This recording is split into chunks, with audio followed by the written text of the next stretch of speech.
भगवान की जय हो। श्री सत्यनारायण भगवान की कथा का प्रथम अध्याय। एक नमस्ते के शोकानदी 88,000 ऋषियों ने श्री सूत जी से पूछा, है प्रभु, इस कलयुग के वेद विद्या रहित मनुष्य को प्रभु भक्ति किस प्रकार मिलेगी तथा उसका उद्धार कैसे होगा। है मुनि श्रेष्ठ, कोई ऐसा तप करिए जिसमें थोड़े समय में पुण्य प्राप्त होकर तथा मनवांछित फल भी मिले। वह कथा सुनने की हमारी प्रबल इच्छा है। सर्वशास्त्र ज्ञात श्री सूत जी बोले हैं, वह पूजन आप सबसे प्राणियों के हित की बात पूछी है। अब मैं उस श्रेष्ठ व्रत का आप लोगों से कहूँगा जिस व्रत को नारद जी ने श्री लक्ष्मी नारायण भगवान से पूछा, और लक्ष्मीपति ने मुनि श्रेष्ठ नारद जी से कहा था कि यह कथा ध्यान से सुने। एक समय योगी राज नारद जी के दूसरों के हित की इच्छा से अनेक लोकों में घूमते हुए मृत्यु लोक में आ पहुँचे, जहाँ अपने योनियों में जन्मे हुए प्रातः सभी मनुष्यों को अपने कर्मों द्वारा अनेक दुखों की पीड़ित देखकर विचार करने लगे कि किस यत्न के करने से निश्चय ही मानवों का दुख का नाश हो सकेगा। ऐसा मन में सोचकर भगवान नारद जी विष्णु लोक में गए। वह श्वेत वर्ण और 4 भुजाओं वाले देव के ईशा नारायण का, जिसके हाथों में शंख चक्र गदा और पद्म के तथा वरमाला पहने हुए थे, देख सूत जी कहने लगे कि है भगवान, आप सत्य शक्ति संपन्न हैं। मन कथा वाणी से भी आपको नहीं पा सकते। आपका यदि ध्यान अंत नहीं है तो निर्गुण स्वरूप सृष्टि के कारण भक्तों ने दुखों के नष्ट करने वाले हो। आपको यह मेरा नमस्कार है। नारद जी ने इस प्रकार श्री सूत जी से सुनकर विष्णु भगवान से बोले कि श्रेष्ठ, आपके मन में क्या है? आपका किस काम के लिए आगमन हुआ है, यह संकोच करो। और नारद जी मुनि श्रेष्ठ मृत्यु लोक ने सब मनुष्य को अपने योनियों के में पैदा हुए हैं, अपने कर्मों द्वारा अनेक प्रकार के दुखों को दुखी हो रहे हैं। हे नाथ, मुझे पर दया रखते हो तो बताए कि उन मनुष्य के सब बड़े दुख ही पर्यंत से कैसे दूर हो सकते हैं। श्री भगवान जी से बोले हैं, नारद जी, मनुष्य की भलाई के लिए तुमने बहुत अच्छी बात पूछी है। जिस काम के करने से मनुष्य मोह से छूट जाता है वह मैं कहता हूँ, सुनो। बहुत पुण्य देने वाला स्वयं तथा मृत्यु लोक दोनों में दुर्बल यह उत्तम व्रत है। आज मैं प्रवेश होकर तुमसे कहता हूँ, सत्यनारायण भगवान का यह व्रत अच्छी तरह विद्या पूर्वक सम्मान करने से मनुष्य की तुरंत ही यह दुख भोग कर मरने पर मोक्ष को प्राप्त होता है। श्री भगवान ने वचन सुनकर नारद जी से मुनि बोले कि यह व्रत का फल क्या है, क्या विधान है, किसने इसे व्रत किया है, यह किस दिन यह व्रत करना चाहिए है भगवान, मुझसे विस्तार से कहो। भगवान बोले, दुख शोक आदि से दूर करने वाला यह व्रत सब स्थानों पर विजय करने वाला है। भक्ति और श्रद्धा के साथ किसी भी दिन मनुष्य की सत्यनारायण भगवान की शाम के समय ब्राह्मणों और बंधुओं के साथ प्राय होकर पूजा करे। भक्ति भाव से नैवेद्य, केले का फल, घी, दूध और गेहूं का चूर्ण का आटा सवाए लेवे। गेहूं के अभाव में साठी का चूर्ण, शक्कर अथवा गुड़ ले तथा भक्ति भाव से भगवान की अर्पणा करे। बंदी बंधुओं सहित ब्राह्मणों को भोजन करवाए, पश्चात स्वयं भोजन करे। रात्रि नृत्य गीत आदि को आयोजन कर श्री सत्यनारायण भगवान का स्मरण करते हुए समय व्यतीत करे। इस तरह से व्रत करने पर मनुष्य की इच्छा निश्चय पूरी होती है। विशेषकर काल में मृत्यु लोक पर यही मोक्ष को सरल उपाय है। दूसरा अध्याय। सूत जी बोले, श्री ऋषियों, जिसने पहले समय में इस व्रत को किया है उसका इतिहास कहता हूँ, ध्यान से सुनो। सुंदर काशी नगरी पुरी नगर में एक अत्यंत निर्धन ब्राह्मण रहता था। वह भूख प्यास से बेचैन हुआ पृथ्वी पर घूमता था। ब्राह्मणों को प्रेम करने वाले श्री भगवान श्री विष्णु ने उसे बूढ़े ब्राह्मण को दुखी देखकर ब्राह्मण का रूप धारण करा और उसके पास जाकर आदर के साथ पूछा, है विपरीत, तुम नित्य ही दुखी होकर पृथ्वी पर क्यों घूमते हो? है श्रेष्ठ ब्राह्मण ने यह सब मुझसे कहो, मैं सुनना चाहता हूँ। ब्राह्मण बोला, मैं निर्धन ब्राह्मण हूँ, भिक्षा के लिए पृथ्वी पर फिरता हूँ। भगवान, यदि आप इससे छुटकारा का उपाय जानते हो तो कृपया करके कहो। वृद्ध ब्राह्मण बोला कि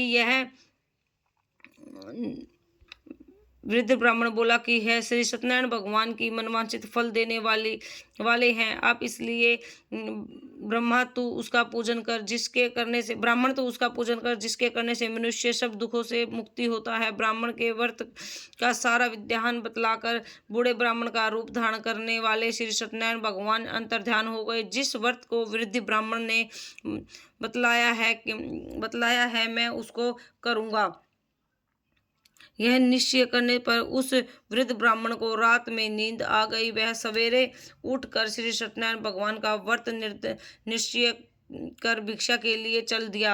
उस दिन उसको भिक्षा में बहुत धन मिला, जिससे बंदी बांधवों के साथ उसने सत्यनारायण भगवान का व्रत किया, जिसे करने से वह विपरीत सब दुखों को छूटकर अनेक प्रकार की संपत्तियों को युक्त हुआ। उस समय वह विपरीत हर मास व्रत करने लगे। इस तरह सत्यनारायण भगवान का व्रत को जो करेगा वह सब पापों को छूटकर मोक्ष को प्राप्त होगा। आगे की पृथ्वी पर सत्यनारायण भगवान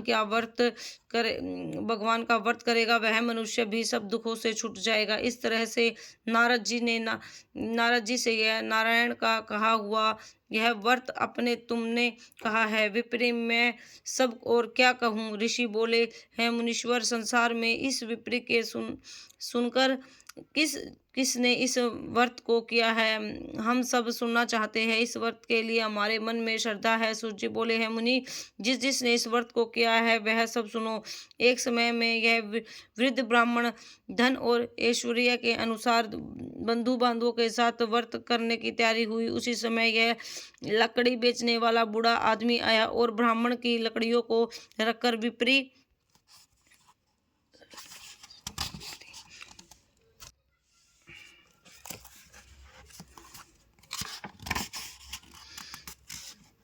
भगवान का यह व्रत अच्छी तरह से विधिपूर्वक सर लकड़हारे ने अपने मन में इस प्रकार किया कि लकड़ियाँ बेचने से जो धन संकल्प देकर वह अपने करूँगा। लकड़हारे ने लकड़ियाँ बेचने से जो धन मिलेगा सत्यनारायण उसी से सत्यनारायण देव का उत्तम व्रत करूंगा। यह मन में विचार कर वह बूढ़ा आदमी लकड़ियों को सिर पर उठाकर रखकर जिस नगर में धनवान लोग रहते थे वह ऐसे सुंदर नगर में गया। उस रोज वह उसे धन लकड़ियों का दाम पहले से चौगुना मिला। तब वह बूढ़ा लकड़हारा दाम लेकर और अंतिम प्रसन्न होकर अपने पके केले की फली, शक्कर, घी, दूध, दही, गेहूं का चूर्ण इत्यादि श्री सत्यनारायण भगवान के व्रत की कुल सामग्री को लेकर अपने घर आया। फिर उसने अपने भाइयों को बुलाकर विधि के साथ भगवान जी को पूजन और व्रत किया। उस व्रत के प्रभाव से बूढ़ा लकड़हारा धन पुत्र आदि से युक्त हुआ और संसार में समस्त दुखों को भोकर बैकुंठ को चला गया। तीसरा अध्याय। श्री सूत जी बोले हैं श्रेष्ठ मुनियों अब आगे की कथा कहता हूँ, सुनो।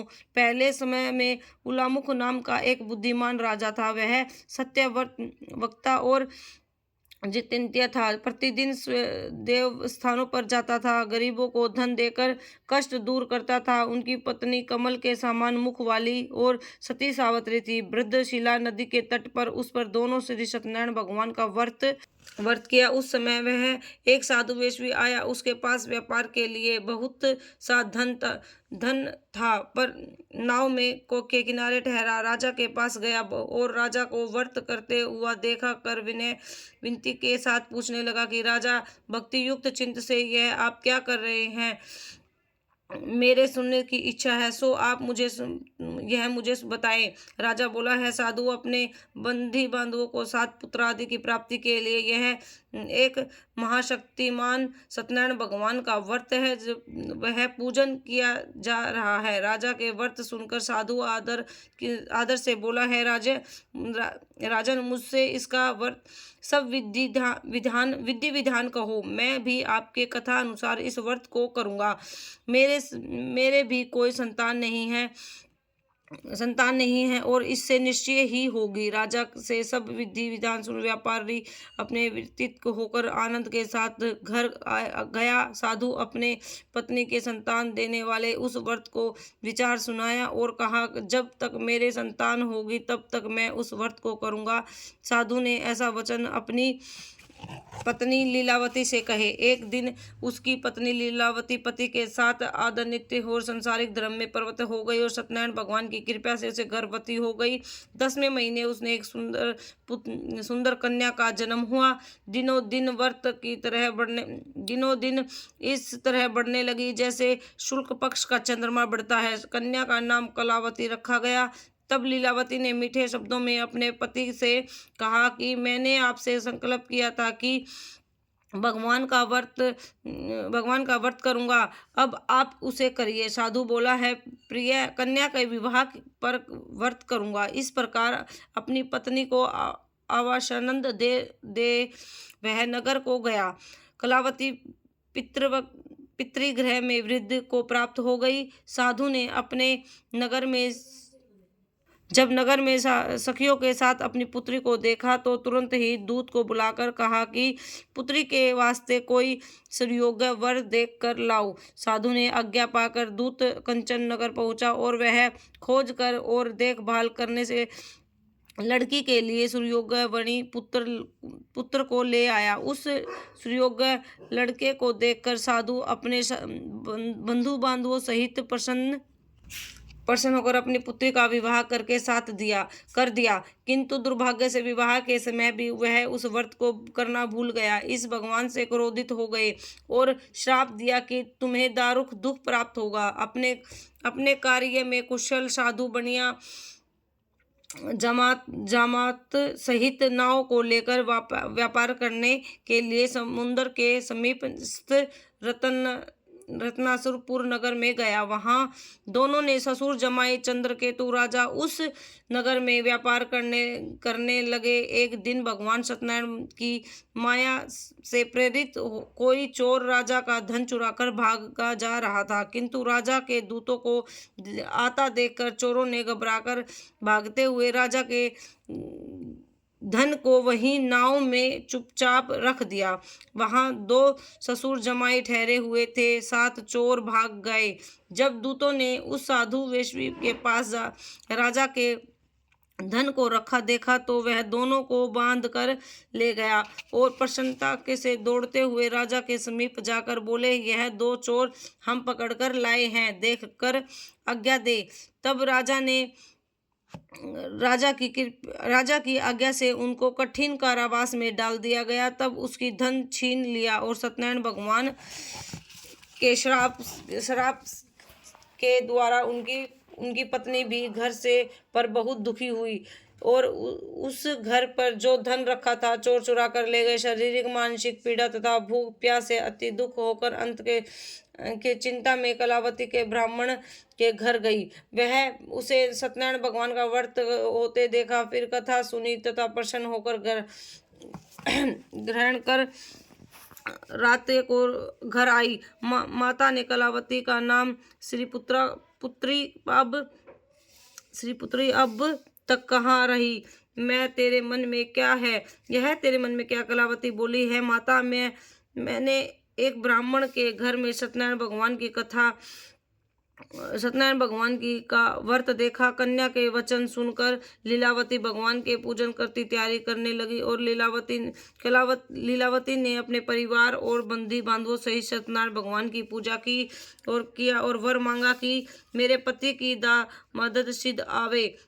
साथ ही प्रार्थना की कि हम सबका अपराध क्षमा करो। सत्यनारायण भगवान की इस व्रत को संतुष्ट हो गए और राजा चंद्रकेतु और स्वप्न में दर्शन देकर कहा कि राजा, दोनों वेश्यों को प्रातः छोड़ दो, नहीं तो मैं तेरा सारा सब धन और तुमसे ग्रहण किया है जो दे दो, नहीं तो मैं तेरा सारा सारा धन नष्ट कर दूंगा, धन राज्य पुत्र आदि नष्ट कर दूंगा। राजा ने ऐसा वचन कहकर भगवान से अंतर्ध्यान हो गए। प्रातःकाल राजा केतु ने सभी में अपना स्वप्न सुनाया। फिर दोनों बणियों सुनित पुत्र को कैद मुक्ति कर दिया। सभा में बुलाकर दोनों को आते ही राजा को नमस्कार किया और राजा मीठे वचनों से बोले, है भावीवश ऐसा कठिन दुख प्राप्त हुआ है कि अब तुम्हें कोई भय नहीं है। ऐसा कहकर राजा ने उनको नए नए वस्त्र आभूषण पहनाए और तथा उनका जितना धन लिया था उससे दुगना धन देकर आदर के सहित विदा कर दिया। वैसे भी अपने घर को चल दिया। श्री सत्यनारायण भगवान की कथा तीसरा अध्याय संपूर्ण। चौथा अध्याय समाप्त। श्री सुत जी बोले, वैष्णवी ने मंगलचार करने यात्रा आरंभ की और अपने नगर को चला। उसने थोड़ी दूर चलने पर दंडी वेशधारी कर सत्यनारायण भगवान ने उसे पूछा है कि साधु तेरी नाव में क्या है। अभिमानी वणि हंसता हुआ बोला है, दंडी में आपसे क्या पूछ, मेरे नाव में तो बेल और पत्ते भरे हैं। वैश्वी कठोर वचन सुनकर भगवान ने कहा, तुम्हारा वचन सत्य हो। दंडी ऐसा कहकर वहां से दूर चले गए और कुछ दूर जाकर समुद्र के किनारे बैठ गया। और दंडी के जाने से वैश्वी के नृत्य क्रिया करने के बाद नाव में ऊंची उठी देखकर अचंभा किया और तथा नाव बेल पत्ते इत्यादि देखकर मूर्छित हो गए, जमीन पर गिर पड़ा और फिर मूर्छा खुलने पर अत्यंत शोक प्रकट करने लगे। तब उसका दामाद बोला कि आप शोक न करें, यह दंडी का श्राप है, अंत उसका शरण में चलना चाहिए, हमारी मनोकामना पूरी होगी। दामाद के वचन सुनकर वह दंडी के पास पहुंचा और सत्यम भक्ति को नमस्कार करने से बोला, मैंने जो आपसे असत्य वचन कहे हैं उनका क्षमा करो। ऐसा कहकर महाराज शोकातुक को रोना लगा। और तब दंडी भगवान से बोले, वणि पुत्र, मेरी आज्ञा से बार बार तुम्हें दुख प्राप्त होता है, दंडी प्राप्त हुआ है। तू मेरी पूजा विमुख हुआ हो। साधु बोला है, भगवान आपकी माया से ब्राह्मण आदि भी आपके रूप में नहीं जानते, तब मैं अज्ञानी कैसे जान सकता हूँ। आप प्रसन्न होकर यह समस्त के अनुसार आपकी पूजा करूँगा, मेरी रक्षा करो। और पहले के समान नौका में धन भरकर उसके भक्ति युक्त वचन सुनकर प्रातः हो उसकी इच्छा अनुसार वर देकर अंतर्निहित हो गए। तब उन्हें नाव पर आकर देखा कि नाव धन और परिपूरक है। फिर वह भी भगवान सत्यनारायण भगवान का पूजन का समर्थियों सहित अपने नगर को चला। तब अपने नगर में निकट पहुंचा, तब दूत को घर भेजा। दूत ने साधु के घर जाकर उसकी स्त्री को नमस्कार कर कहा कि साधु अपने दामाद सहित इस नगर में समीप आ गए हैं। लीलावती और कलावती उस समय भगवान की पूजा कर रही थी। ऐसा वचन सुनते ही साधु की स्त्री बड़े बड़े हर्ष के साथ सत्यदेव की पूजा का पुत्री से कहा, मैं अपने पति से दर्शन करने जाती हूँ, तू कार्य पूर्ण कर सिद्ध आ जाना। परंतु कलावती व्रत का प्रसाद छोड़कर पति के पास चली गई। इसके कारण सत्यदेव दुष्ट हो गए और उसके पति को नाव सहित पानी में डुबा दिया। कलावती अपने पति को न देखकर रोती हुई जमीन पर गिर गई और इस तरह नौका पर ने हुआ तथा यह कारण सत्यन रुष्ट होकर उसे पति के नाव में डूबा देखकर कलावती अपने पति को न देखकर रोती हुई जमीन पर गिर गई और इस तरह नौका का डूबा हुआ तथा कन्या को रोता हुआ देखकर साधु दुखित होकर बोला है, प्रभु मुझसे या मेरे परिवार से जो भूल हुई है उसे क्षमा करो। इसके दीन वचन सुनकर सत्यदेव प्रसन्न हो गए और आकाशवाणी हुई कि साधु तेरी कन्या मेरा प्रसाद छोड़कर आई है, इसलिए उसका पति हुआ है। यदि वह घर जाकर प्रसाद खाकर लौटे तो उसे पति अवश्य मिलेगा। ऐसा आकाशवाणी सुनकर कलावती ने घर गई, पहुंचकर प्रसाद खाया। फिर आकाशपति से दर्शन के लिए अत्याचार साधु और बंधुओं सहित सत्यदेव का विधि पूर्वक पूजन किया और इस लोक को सुख भोग कर अंत में स्वयं लोक को गया। 5वां अध्याय। श्री सूत जी बोले, ऋषियों, मैं और भी कथा कहता हूँ, सुनो। प्रजा पालन में लीन तुलंगी नाम का एक राजा रहता था, जो उसने भी भगवान का प्रसाद त्याग कर बहुत दुख पाया। एक समय वन में जाकर वन वसुओं को मारकर बड़ के वृक्ष के नीचे आया और उसने ग्वालों को भक्ति भाव से बंधुओं को सहित सत्यनारायण भगवान की पूजा करते देखा।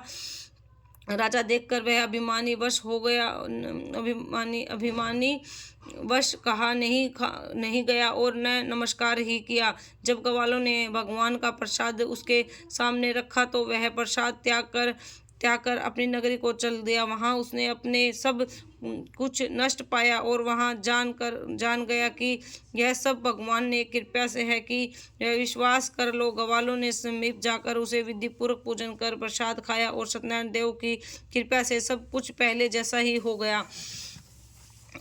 यह फिर दिन धन काल मुख भोग कर मरने मोक्ष व लोक को गया और वह मनुष्य इस परम दुर्बल व्रत को करेगा। भगवान की कृपा से उसे धन धान्य प्राप्ति होगी। निर्धन भी धनी और बंदी बंधन से मुक्त होकर निर्बल हो जाता है। संतानहीनों को संतान प्राप्त होती है तथा सब मनोकामना पूर्ण होकर अंत में वैकुंठ धाम को जाता है। जिन्होंने पहले इस व्रत को किया अब उनके दूसरे जन्म की कथा कहता हूँ। वृद्ध संतान ब्राह्मणों के सुदामा का जन्म लेकर मोक्ष को पाया। उलामुख नाम का राजा दशरथ होकर वैकुंठ को प्राप्त हुआ। साधु नाम का वेश्वी मोरध्वज बनकर अपने पुत्र को आर्य के चीर कर मोक्ष की प्राप्ति की। महाराज तुलंधव ने स्वभुम मनु और भगवान ने भक्ति युक्त को कर्म को मोक्ष को प्राप्त किया। यह अध्याय समाप्त। श्री सत्यनारायण भगवान जी की आरती।